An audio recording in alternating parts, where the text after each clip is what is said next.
Is the cost of higher education worth the burden of debt?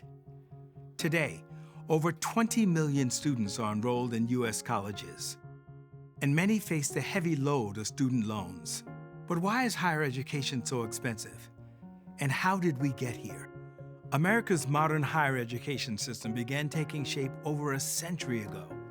In 1919, fewer than 600,000 students were enrolled, mostly wealthy white men. But after World War II, everything changed. The GI Bill of 1944 gave millions of veterans the chance to attend college for free, triggering a massive expansion in higher education. It didn't stop there.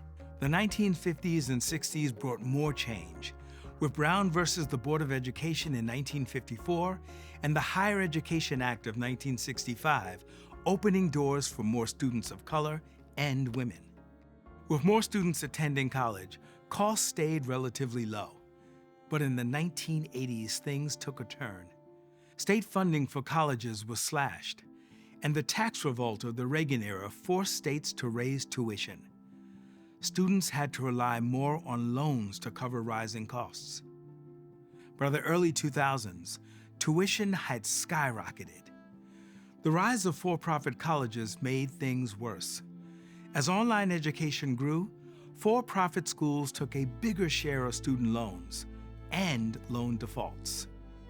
Then came the Great Recession of 2008. Governments made deep cuts to higher education, forcing public universities to raise tuition again. Students turned to loans at record levels. By 2010, for-profit colleges made up just over 10% of enrollment, but held a third of all student loans and over half of loan defaults. Today, the average college graduate leaves school with over $29,000 in student loan debt. These rising costs and shrinking government support have placed a huge burden on students and their families. The cost of education shouldn't slam the door on opportunity. It's about getting a degree. It's about getting your education without debt dragging you down. But there's a way to possibly avoid the financial trap of student loans. With ScholarShare 529, California families can start saving early and potentially reduce the need for loans, possibly giving their children a future free of debt. So what does this mean for you? By planning with ScholarShare 529, you can help your children pursue their dreams without the potential financial obstacles that many face today.